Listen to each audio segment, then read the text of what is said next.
I want to introduce you to a dog named Stevie. So Stevie has a remarkable story.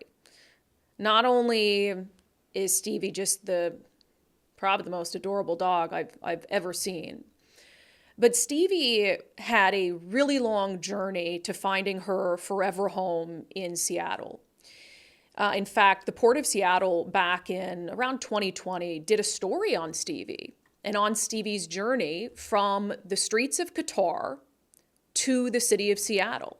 Stevie was a stray dog in Qatar, did not have a very good life, ended up being rescued, being brought over. They called her at the time a four-legged globetrotter, made the journey from Qatar to SeaTac Airport, ended up being fostered through a nonprofit called Fur Bay Rescue. And ultimately, Stevie found her forever home in the arms of a young woman named Michelle Michaels.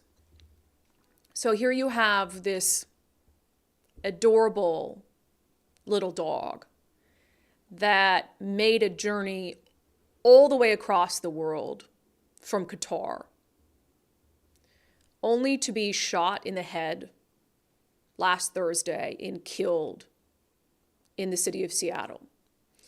Now, I'm going to play a video for you that's from a Ring doorbell camera. And you don't see it. I will tell you up front, you do not see Stevie being shot and killed. You do hear it.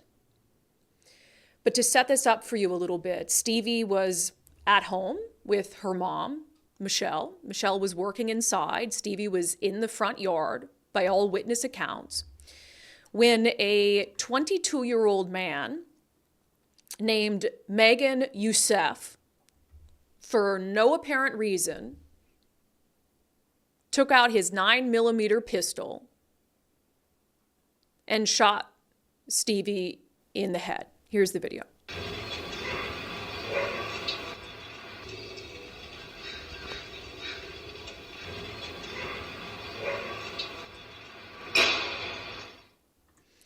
So what you see in that video is this young man, this 22-year-old, walking down the sidewalk. You hear a bark, maybe two barks, and immediately a shot's fired. So Magan Yuseff has been charged with at least one count of animal cruelty in the first degree. We'll talk about some of the other elements of this case momentarily. And you might be wondering to yourself, okay, is there a reason why he would have walked up to this dog in its owner's yard and shot it in the head? Well, Magan Yuseff tried to come up with every excuse in the book when Seattle police arrived on scene. I'll read a little bit from the court documents.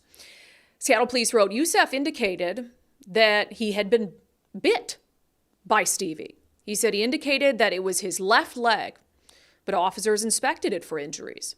Officers did not locate any skin breaks, redness, or tearing, which would indicate a dog bite. Yuseff then stated that the dog pulled on his pant leg. Officers took photographs, but there was no indication of injury or damage to the pant leg, which were blue jeans. So then officers talked to Yuseff's mom, who offered this excuse. She told officers that this dog has been terrorizing Yuseff for approximately 13 years, since he's been walking home from school as a young boy. She said that she has personally been attacked by the dog and that there have been incidents in the past. Except that's just not true. Because as you know, Stevie just came from Qatar a couple years ago, and his owner, Michelle, told officers that Stevie was just 4 years old and that they'd only been living in that house for 2 to 3 years across the street from Yuseff and his mom. So this couldn't be, Stevie couldn't be the dog that had been, quote unquote, allegedly attacking Yuseff since he was a little boy 13 years ago, walking to and from school. Michelle told the officers she was renting the house. There hadn't been any previous incidents. She said there'd been no prior issues, to her knowledge, with Stevie, and that Stevie had never displayed any type of aggression. And then, of course, officers spoke to witnesses who'd called 911 after they saw this happen. And both of the witnesses officers spoke to said the same thing, that there were no indications that Stevie had in any way acted aggressively toward Magan Yuseff before he pulled out the gun and shot her. One of the witnesses told officers that from his perspective, Stevie was just standing there when she was shot. The dog was not barking, chasing, or in any way acting aggressively just prior to the shooting. So with all of that in mind, I want you to picture this, a residential neighborhood in Seattle. Your dog is in your front yard minding its own business when one of your neighbors comes up to your dog and shoots it in the head. What would your expectation be? What would your expectation be for that person when they're arrested for murdering your dog? Well, I guess in the city of Seattle and in King County, that means $10,000 bail. And that means you get to go home the very same day that you appear in court. That means you get to go back to your house across the street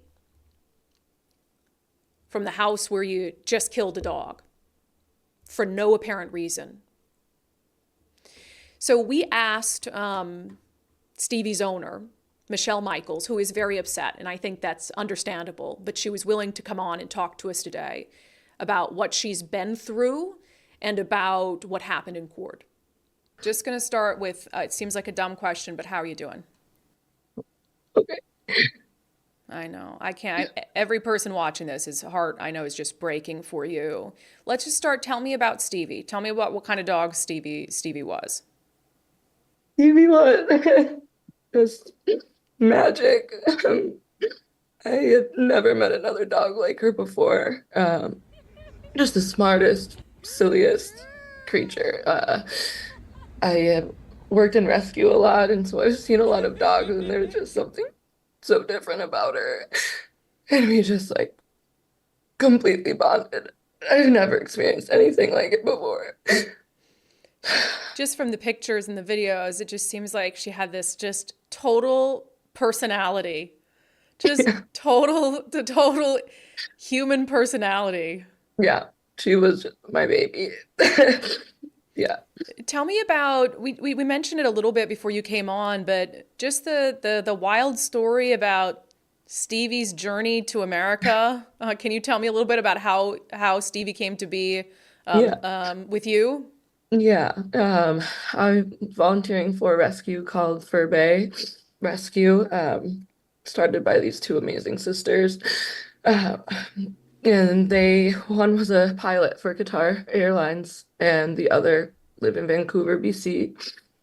And they just started helping the street dogs there and the shelter dogs and sending them over to be adopted. I volunteered for a couple years, and Stevie was one of the dogs that I picked up from the airport. And she did a trial adoption with another family for a few days and just wasn't a right fit for them. And so I picked her up, and that's just where it all began. My friends fell in love with her instantly, and everyone was like, "You have to take this dog. She is your dog." And then the rest is history. He's just been with us ever since, every single day. Total foster fail, and I can tell Yeah. by the pictures, and you guys you sent some pictures also with your friends and stuff.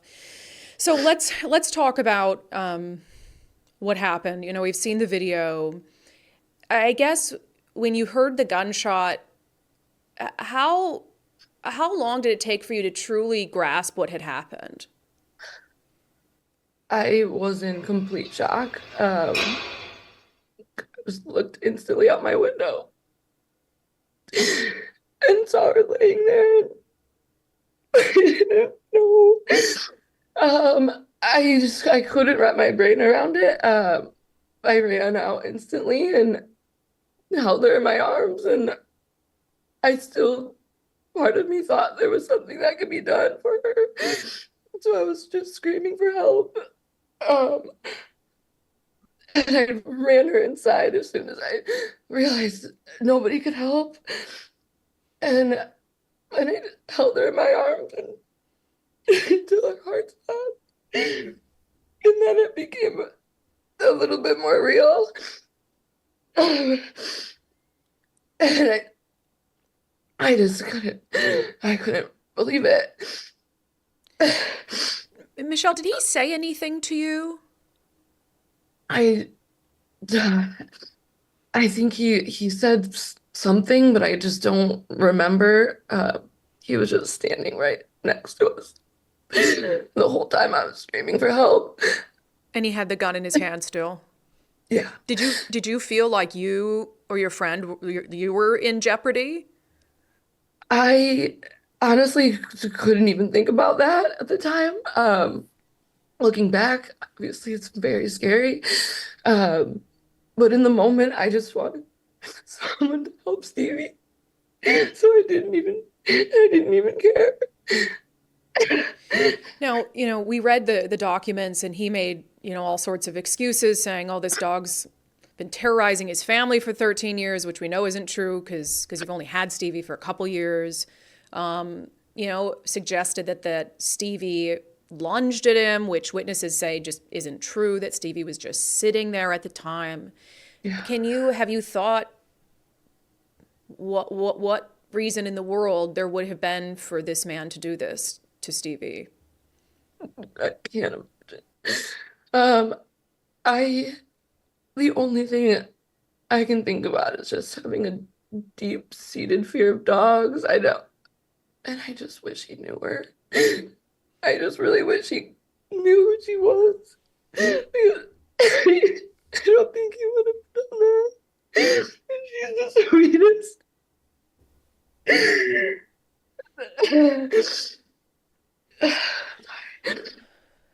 You're doing much better than I think I would in this circumstance. When you went to court and when this was all, he was going to make a first appearance in court, I guess what was your expectation given the seriousness of what he did? What did you think would happen? I definitely thought he would be held in jail until the trial. Uh, my friends got right to work researching and figuring out kind of what next steps would be. And never in a million years did we think he would just go back across the street from us the next day. But I haven't been home. I can't go back home. It's the scariest place to be. You have not been back home since this happened. I've had friends pick up stuff from our house, but I can't. I've not stayed there. So what, I mean, that was the first thing that came to my mind too. They gave this guy a $10,000 bail, which I'll tell you is so low. I've been covering courts for a long time. That's insanely low. And he had a gun he shouldn't have had, and obviously used it in a way he shouldn't have used it. So can you ever go back? I mean, can you imagine yourself going back to live across the street from this guy? No, we've already talked about my roommate and I, Alyssa, who Stevie was her baby too. Um, we've spoke to our landlord. He's fully supportive of us, and he's just the greatest. He messaged me how much he loved seeing Stevie, excited to see him, and he is just fully in support of us leaving the house and just wants to be with us every step of the way. Uh, but yeah, so we can't go back. Can I ask you about the police response? Did the police seem to take it seriously when Seattle police showed up, and can you just characterize their response? Yeah, it was a bit of a blur, but everybody was very supportive. There's three officers that I remember that were in the home, and everybody was just very supportive.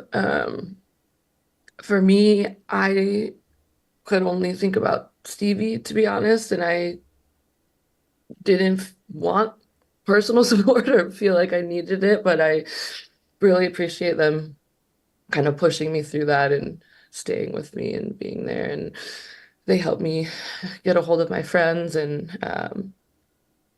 all my friends were there very shortly after.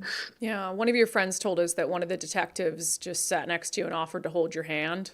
Yeah, he did. He was very sweet. He was very sweet. He told me I'd never seen something like this before. How has this impacted just your sense of safety and security, and before and after? Yeah. I I've been talking to a lot of people about this because I've never felt unsafe. I'm a pretty confident person who I've never felt unsafe in the city. And I know there's a lot of different perspectives on that, but I've always felt very safe. And this has just been one of the scariest things. I, I just don't know anymore. I, yeah. Michelle, is there anything that the people watching and listening can do for you, can do in Stevie's memory, or anything at all? Um, honestly, any dog rescue, fur bait specifically, is close to my heart. I know my sister has set up a GoFundMe. That's kind of besides the point for me personally, but any dog rescue you can donate to, or if this spring, if you plant something in Stevie's name, that's what I'll be doing.